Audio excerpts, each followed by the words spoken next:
This is the painting itself. This is Perdita by Frederick Sandys, and Perdita is a character in the Shakespearean play A Winter's Tale. So as you can see, she's just very natural, fresh complexion. So I'm going to use the Makeup Forever Water Blend as my base, layered over the Milani Prime Light Primer. I'm then going to add this Flormar concealer, which is pretty new, and it's a pretty medium to light coverage. I'm gonna set it down here. Oh, and don't forget SPF. If we want to have skin as pretty as her, we gotta protect ourselves from the sun's harmful rays. So SPF is gonna sit over here. For her cheeks, I'm going to layer 2 shades. This is one of the blush shades in the Isn't It Peachy palette from Obsessions Makeup. And then because she seems to have a darker portion over here, so like a natural flush, which I'm trying to recreate, I'm going to use the H&M in Rosy Brown. Then for her banging natural highlight over here, I am using a Pupa Milano highlighter, and this is Unexpected Beauty. So this is gonna stay there. For her eyes, I am again combining a series of products. The Always Check Your Candy Pigment by Notoriously Morbid. Then a Pupa Vamp single whose name I forgot. I'm gonna put it on the screen. And to deepen it out, this is a shade from the You Had Me at Hello palette by Colourpop, which I depotted. For her lips, I am again using a combo of products. I'm going to use the VIPeach Rouge Edition Souffle de Velvet by Bourjois. Then on top of that, I'm going to take the Witch Doctor Notoriously Morbid Mystic Matte. And to top it all off and keep it fresh and have it look beautiful and youthful, the Lanolips Peach variant, which is my favorite because it tastes like literal peaches. To give myself a doll eye look with the lashes, I'm going to use the Catrice Rock Couture mascara. And now that we've shopped our stash, let's get to doing the look, shall we?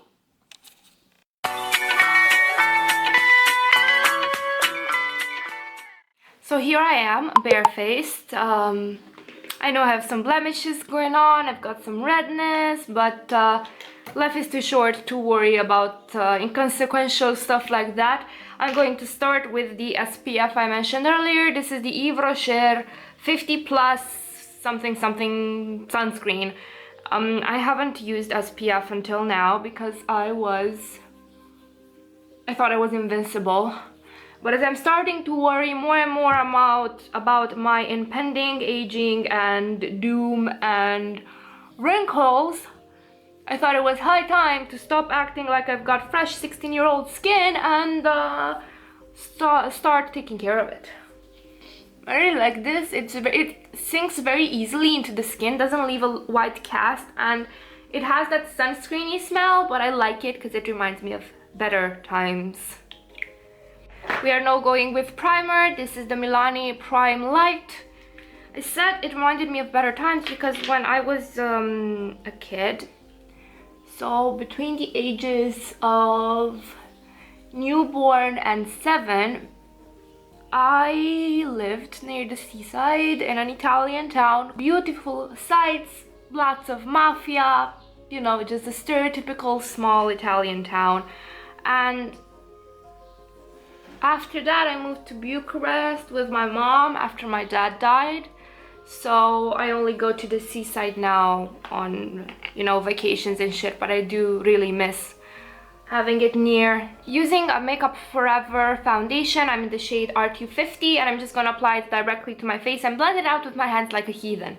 Moving to Romania and away from the seaside did wonders for my health because my mom told me I was a very sickly child. I would always get like ear infections and shit. In Romanian we call it otită. I don't know how you call it in English. And I think it was like the humid air from there, because when I went to Bucharest, she said that it went away and I had never had any other issues. Okay, I'm looking a bit too light. I'm gonna grab some bronzer and be right back. This is my one and only bronzer. This is the Too Faced Sweetie Pie, and it's the only one I have because, let me find a brush, because I feel it's the only one that's sheer enough to be stupid proof, at least for me, so I don't go overboard with it. It just adds a bit of warmth back into my face because this is just a smidge too light for me.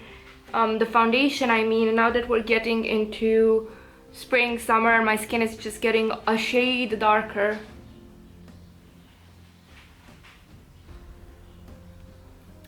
So I'm in a bit of a rush because we are under, like, I need to get ready before a certain hour. This is the Nabla Close Up setting powder because my boyfriend is forcing me to socialize like a regular human being again, and we're going on a double date with some of his friends, and I'm a dumbass because I applied the powder before the concealer.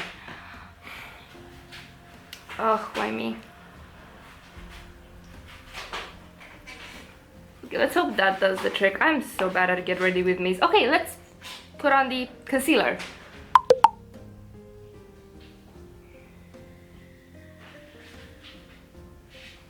This is the first time I'm doing a get ready with me, so be gentle, okay? Please endure it, I promise. I will get better at it eventually. Okay, yeah, it doesn't look powdery. I guess my very unsanitary method of removing the powder worked. And now let's apply it again properly. Okay, we're all set. Let's set my T-zone. And this is the Dior Skin Nude Air Color Gradient. To be honest, this isn't an extraordinary powder. I bought it when it was a sale, but it does make me feel fancy when I'm using it, and what more could you want?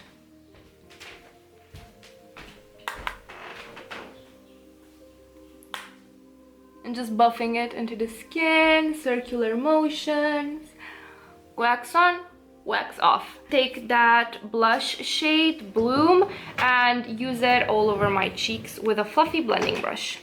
This is the e.l.f. pointed powder brush. I love this so much I bought 2 more of these, so yeah, don't judge me.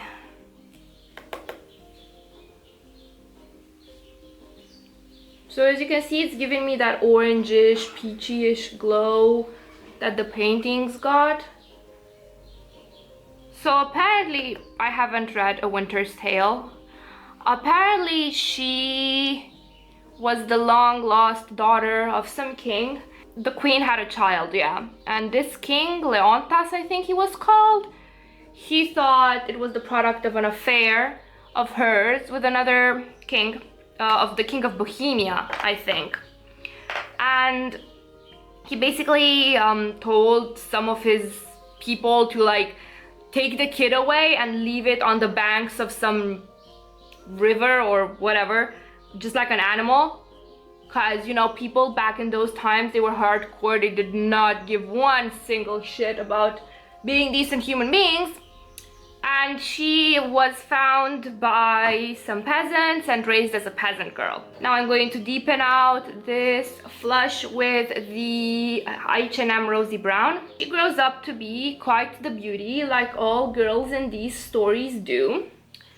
And a prince sees her, falls in love with her, but of course his father, of course, disapproves of the union. So what they end up doing is that they flee to Sicily. After a couple of years, it's discovered that Perdita is actually, you know, the king's long-lost daughter, and suddenly everybody approves of the marriage and they live happily ever after. I am going to prime my eyes.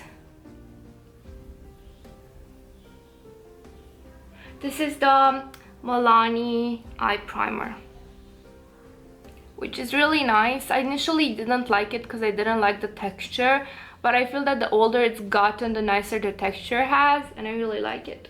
Okay, so what I want to do first is get a very fluffy pointed brush and add Rosy Brown in my crease, because I want to tie everything together with the blush look. And I feel that this is a subtle enough shade to serve as my crease color. There we go.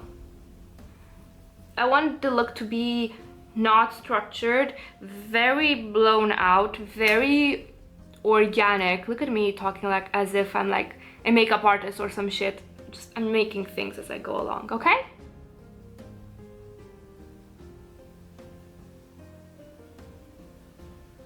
Now I'm going to take a bit of that Notoriously Morbid pigment I mentioned and put it all over my lid. Oh, this is so pretty even without a glitter glue. It's very pretty. I'm planning on actually doing an order to TBK Trading or whatever the hell you want to call it and try to press everything that I have because I feel I would use them much more that way. For an added touch of luminosity, I'm going to take the Pupa Vamp Single, that it's smack in the center of the lid. See, it's just a tad bit lighter than what I had. So it's going to tie together the look very nicely and just make my eyes pop a bit. Okay, eye look almost done actually. I'm going to take that brown shade from the Colourpop You Had Me at Hello palette. I'm going to list the shade name down below as well. And with a fluffy blending brush, deepen out the outer corner of my eye.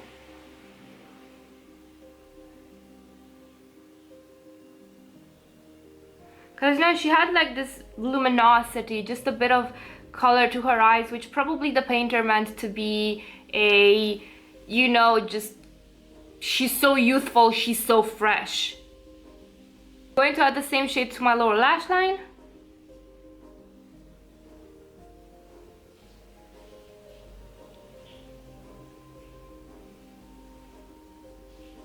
And I'm going to take it a bit near the lashes themselves, like this. Just darken up the area a bit, add a bit of dimension. My boyfriend's taking a shower because he's also getting ready, so if you're hearing the water, sorry, but not sorry because we're people and it's gonna happen eventually. I can't tell him to not do the shit he needs to do just because I'm filming, you know? I'm going to use the Catrice Rock Couture mascara. This doesn't really give a lot of length, but it gives a lot of fluffiness and volume, which I really enjoy. I'm gonna leave my brows alone because it's not like she had brows on fleek, you know? I'm going to do more of these, but I don't think it's going to be all of the time necessarily inspired by how the girls in the paintings or the people in the painting looks. More so by the colors or, you know, whatever comes to mind, the shapes. But this time I really liked her glow and I decided to do it for myself. I forgot highlighter, I should add it. I put mascara on my lid, but it's okay, we're gonna fix it. I'm going to add that highlighter, there it is, with a brush of this type because I want it to be quite diffused. I don't want it to be blinding because she's not like she's got highlighter and flick, you know. So there it is. So this time my boyfriend is forcing me to socialize like a regular human being, which I would rather just stay at home and read and paint and do my own things, but apparently socializing is good for me. So I gotta deal with that. And I usually don't do this, but maybe a bit on the brow bone as well. I don't know why I'm not into brow bone highlighters. I think it will work now. I'm gonna add a bit on my top row lip.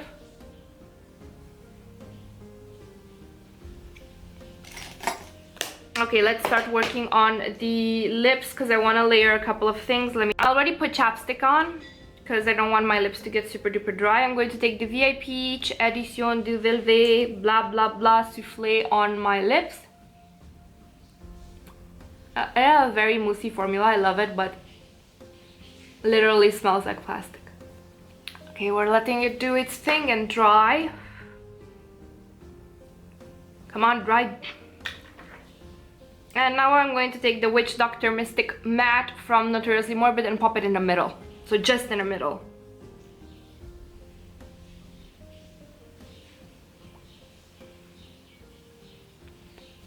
And this is how the lips look like. I feel that it's a bit too strong compared to what she had, so I'm gonna blot them out a bit with a napkin. There it is, looks a bit more flushed and natural now. I still feel like I should add a bit more of this in the center.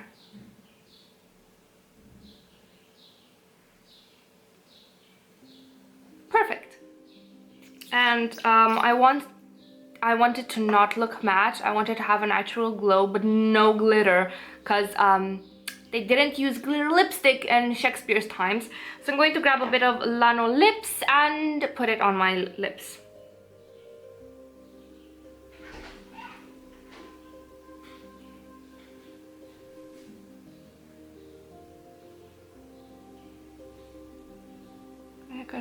I think I took too much out of the tube, but that's okay. Okay, let's set the face.